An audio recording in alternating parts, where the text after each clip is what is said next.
Virgo.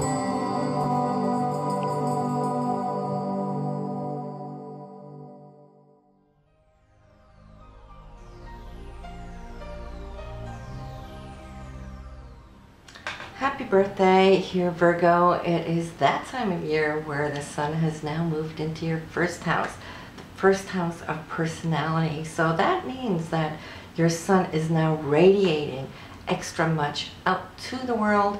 You also have here Mercury with you. You will be joined by Venus here on the 6th, which is just going to make you radiate even more so. That beautiful Venetian energy coming out, which is the best time of the year for any, at least females, because that Venus radiation is just so attractive. Lucky are those born with Venus in the first house, right? But you get to experience that here now shortly. You will have from the 6th Venus here joining in with the Sun and Mercury. Mercury though moving quickly out of this first house here already on September 3rd.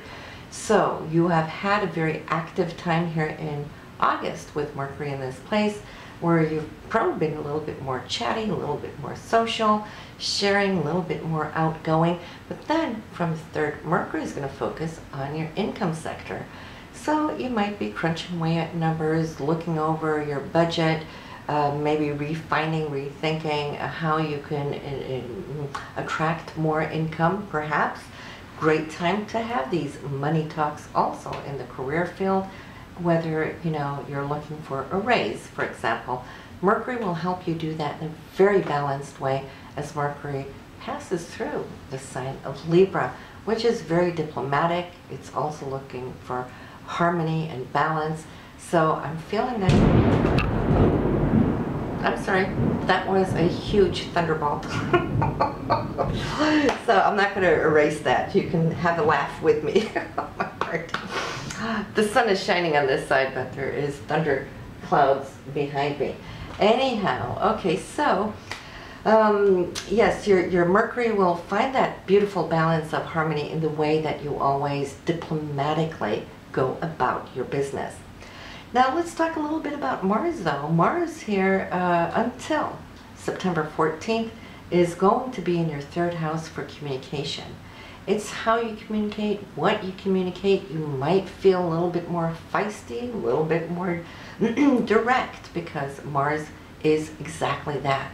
Mars is not a patient planet. It wants action. It wants to see action.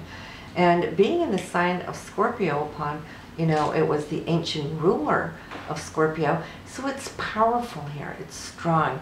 So if you're feeling that you really need to cut some red tape, this is the month that you might find yourself doing exactly that. And especially in whatever long-term situation that you have felt difficult, because Saturn has been occupying this space for over 2 years, all right? Saturn right now is on the last leg of completing its journey, which it will do in December. So Mars touching upon Saturn right now is giving it that extra oomph, like let's get done already, okay? It's pushing now Saturn to the point of wrapping things up. We're probably going to get another one. There you go, I saw the blink this time before the thunder came. Anyhow, so we're wrapping things up, we're moving ahead. Communication might be serious, because Saturn is serious, but it's one of those talks that you need to have, okay? It might have been a long time coming, but here it comes. And then from the 14th, Mars is moving in to the 4th house, which is home, family, your roots, your foundation. It is who you are on the inside, and you might just feel how your energy is going to be picking up in your home, okay, or your family. So you might start moving things around. Mars likes to change things around. Mars can get a little antsy, especially when it is in the sign of Sagittarius, because Sagittarius likes movements. It likes excitement, all right? So some of you might even find that you're going to be traveling here maybe the last 2 weeks or within the last 2 weeks of September. So focus here, the full moon here, Virgo, on the 9th is going to be in the area of love and relationships. And then we're talking more about the committed type relationships, because that's what the 7th house is. All right, it's going to illuminate it.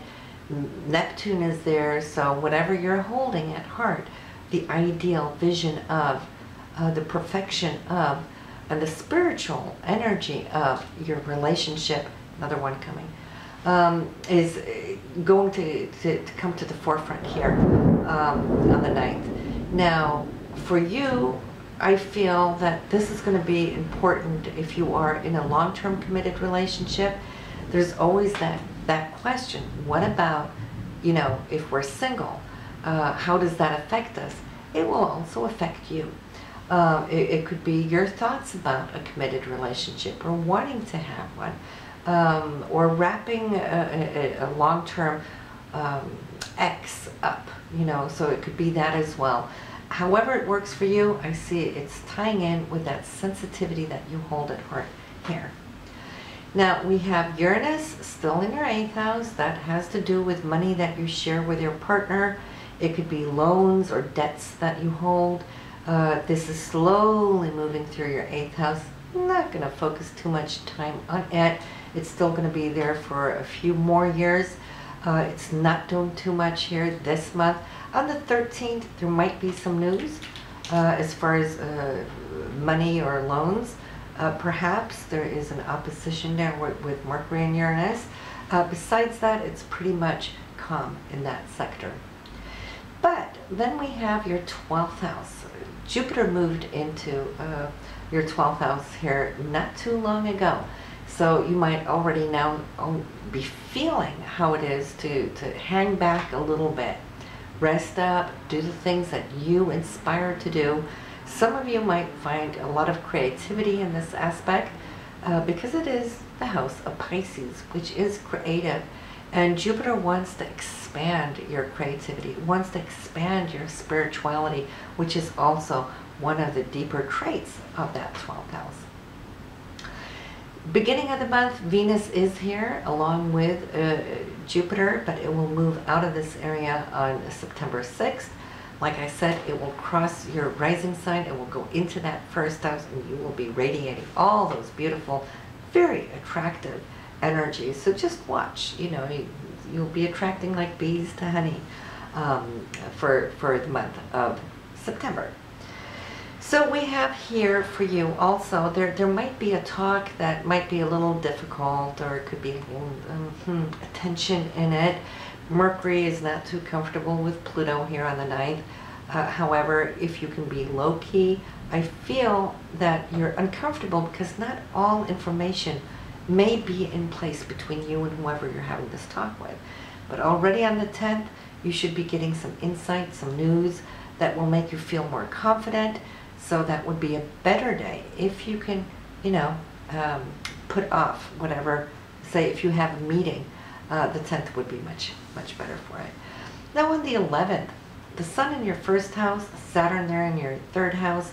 There is a great aspect between the Sun and Saturn where I'm feeling you are coming out. We're talking about communication, right? You're powerful, you're strong, you're confident. You're feeling that you have a good grip on your reality.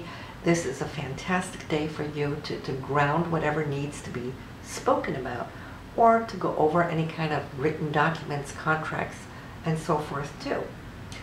You might also have some visitors coming. That doesn't mean all of you Virgos, of course, but it could be some visitation that you might have or host on this day. Could also be within the closer community, or perhaps even one of your siblings. Then the 14th, it is a very passionate day. Venus in your 1st house, Pluto there in the 5th house. Now, 5th house is love and romance. Venus is love and romance. Pluto is all about passion. A very passionate day for you. So, you know, it has its shining star there on the 14th. Enjoy it. And also, it could mean that there might be news about money within some kind of creative project that you might be affiliated with, or it could be a creative project that you want to start.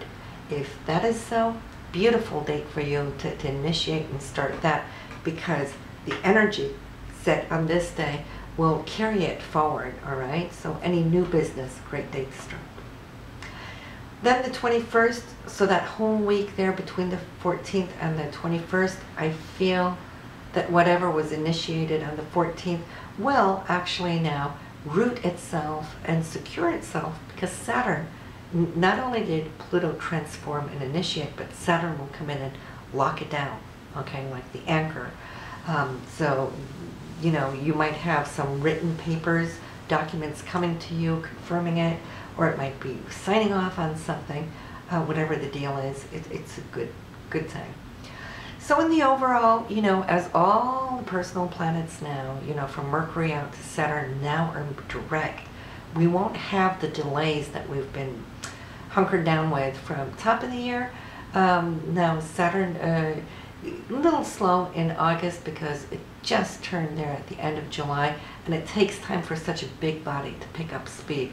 But so we didn't feel it too much in August, but now here September, it's picking up speed. So you will feel whatever was a little heavy now lighting the burdens of it. So September in the overall, and it is your birth month, it is a good month for you, Virgo. So I'm happy to report that. So I will see you in October, but go listen to your moon and rising sign. You might get some more insights there for what you can expect here now this month. All right? Have a good one.